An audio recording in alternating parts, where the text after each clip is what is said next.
ಮೂರ್ಖ ಬೇಟೆಗಾರ. ಒಂದು ಕಾಲದಲ್ಲಿ ದಟ್ಟವಾದ ಕಾಡೊಂದರಲ್ಲಿ ಸೋಮ ಎಂಬ ಬೇಟೆಗಾರನೊಬ್ಬ ಇದ್ದ.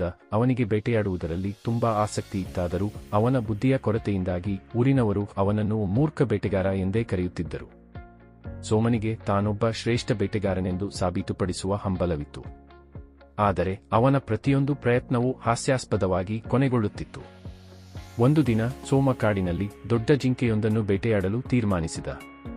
ಅವನು ತನ್ನ ಹಳೆಯ ಬಿಲ್ಲು ಬಾಣವನ್ನು ತೆಗೆದುಕೊಂಡು ಕಾಡಿನ ಒಳಗೆ ಹೊರಟ. ಜಿಂಕೆಯ ಗುರುತುಗಳನ್ನು ಹಿಡಿದು ಅವನು ತುಂಬ ಎಚ್ಚರಿಕೆಯಿಂದ ಓಡಾಡತೊಡಗಿದ.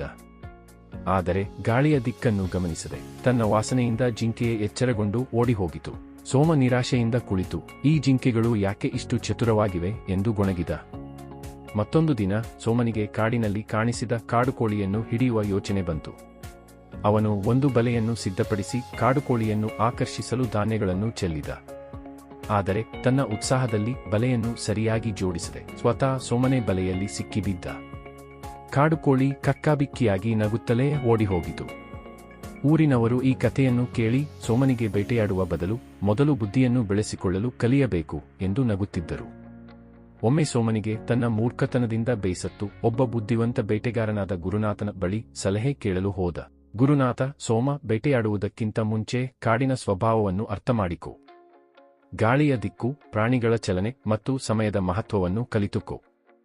ಆಗ ಮಾತ್ರ ನೀನು ಯಶಸ್ವಿಯಾಗುವೆ ಎಂದು ತಿಳಿಸಿದ. ಸೋಮ ಗಂಭೀರವಾಗಿ ತಲೆಯಾಡಿಸಿದರೂ ಅವನ ಮನಸ್ಸು ಇನ್ನೂ ಗೊಂದಲದಲ್ಲಿತ್ತು. ಕೆಲವು ದಿನಗಳ ನಂತರ ಸೋಮ ಮತ್ತೊಮ್ಮೆ ತನ್ನ ಅದೃಷ್ಟವನ್ನು ಪರೀಕ್ಷಿಸಲು ಕಾಡಿಗೆ ಹೋದ. ಈ ಬಾರಿ ಗುರುನಾಥನ ಸಲಹೆಯನ್ನು ಸ್ವಲ್ಪವಾದರೂ ಪಾಲಿಸಿದ. ಗಾಳಿಯ ದಿಕ್ಕನ್ನು ಗಮನಿಸಿ ಶಬ್ದ ಮಾಡದಂತೆ ಒಂದು ಕಾಡುಕುರಿಯನ್ನು ಹಿಂಬಾಲಿಸಿದ.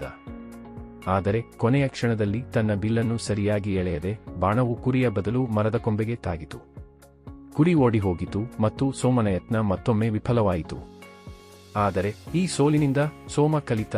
ಅವನು ಗುರುನಾಥನ ಬಳಿ ಮರಳಿ ತಾಳ್ಮೆಯಿಂದ ಕಲಿಯಲು ಶುರು ಮಾಡಿದ.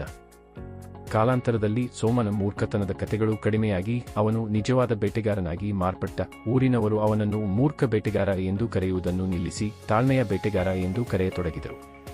ಕಥೆಯಿಂದ ಕಲಿಯುವುದೇನೆಂದರೆ ಬುದ್ಧಿಯ ಕೊರತೆ ಇರುವವನು ತಾಳ್ಮೆ, ಕಲಿಕೆ ಮತ್ತು ಸಮರ್ಪಣೆಯಿಂದ ಯಶಸ್ಸನ್ನು ಸಾಧಿಸಬಹುದು.